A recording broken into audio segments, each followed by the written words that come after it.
Namaste and hello. This is your Sanskrit instructor, welcoming you back into the third lesson. In lesson one, we were introduced to the vowels, the Devanagari vowels for Sanskrit, and then in the second video, we were learning how to actually write those vowels out. Now, in this video, what we are going to be introduced to are the consonants of the Devanagari and the consonants that are being used for Sanskrit. Now, before we actually get into writing the actual consonants, I want to be able to introduce the different categories of letters. Once we're able to understand these categories, it might help you in pronouncing the consonants properly. So there are 5 different categories of different types of consonants. These 5 different types of categories are called gutturals, palatals, cerebrals, dentals, and labials. The consonants that go under the gutturals are pronounced using the throat, more so the back of the throat. Your palatals are the consonants that are pronounced using the palate. Your cerebrals are the consonants that are pronounced with the help of the roof of your mouth. Your dentals are the consonants that are pronounced with the help of using your teeth. And your labials are the consonants that are pronounced with the help of your lips. These 5 categories are further broken up into different sections. These different sections are, now let's take a look at the different sections. This is a table of all of the consonants that we will be learning about. So there are different sections. So you have 5 different types of mutes, okay? So you have 1, 2, 3, 4, 5 different types of mutes. The 5 different types of mutes are the hard non-aspirate consonants, the hard aspirate consonants, the soft non-aspirate consonants, and the soft aspirate consonants. We also have semivowels and sibilants. So you must be wondering, what do you mean by having hard consonants and soft consonants and aspirate vowels versus aspirate consonants versus non-aspirate consonants? I will show that to you. So if we could scroll up at the top here, I have a small explanation. So the hard consonants versus the soft consonants. For your hard consonants, you would have to have a little bit more effort into pronouncing that consonant. For soft consonants, it would take a little bit of less effort for you to pronounce that sound. So the example here, I gave an example of a guttural consonant. So the example is k versus g.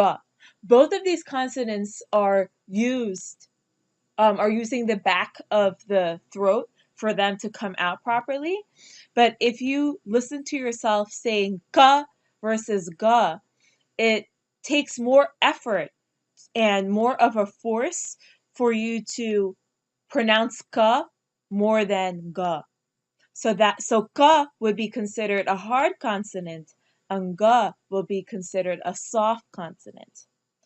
Now, aspirate versus non-aspirate consonants, that is talking about the consonants that doesn't take extra breath for you to pronounce, and then you have consonants that takes a little bit of extra breath for you to pronounce.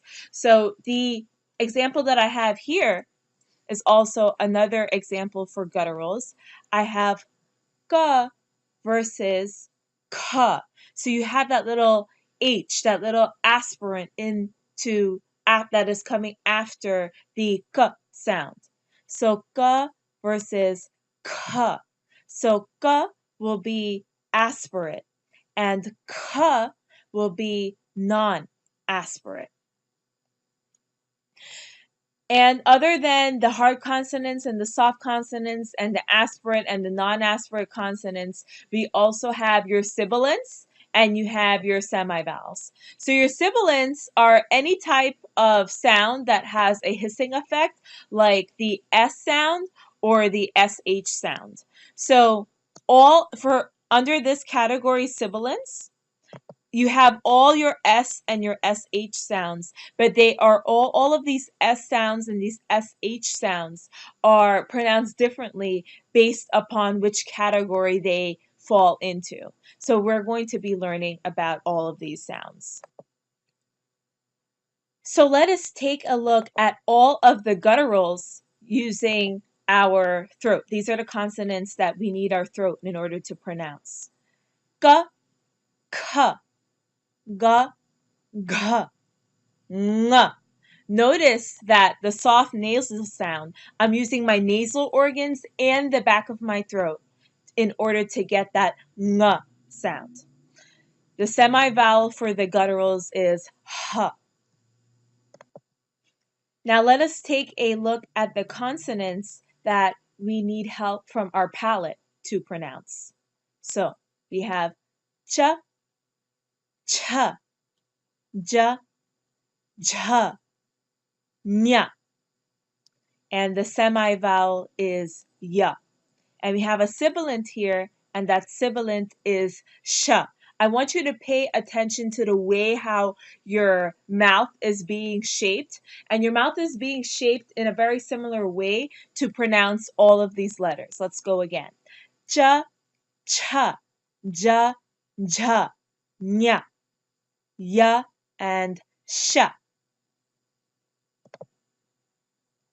So the consonants under the cerebrals were always tricky for me at first when I was learning the consonants for the cerebrals. And the reason for this is because in English, we don't really have to use our cerebrals in order to pronounce consonants, but here we do. So the first thing that I want us to do before we go into pronouncing this is that I want us to take the tip of our tongue and put that at the roof of, so the tongue is going at the roof of your mouth, and we are going to make our pronunciations right now. So we have da, ta, da, da, na. And our semivowel is ra, and our sibilant is sha. Now notice in the sh for the palatals sounds different than sh, because here I'm not using my palatal. My tongue is on the roof of my mouth, and I am making the sh sound instead of the sh sound. Sh versus sh. So da, ta, da, da, na, ra, and sh. So those are the cerebrals. The dentals are quite easy because your tongue is touching your dentals, your teeth. So that is da, ta, da, da, na, la. Notice when you're saying any type of L sound, your tongue is touching your teeth, la. And for your sibilant, it is sa. For labials, you're using your lips. So that is ba, pa, ba, bha, ma. For all of these consonants, my lips had to touch each other for me to get the ba sound and for me to get the ba sound.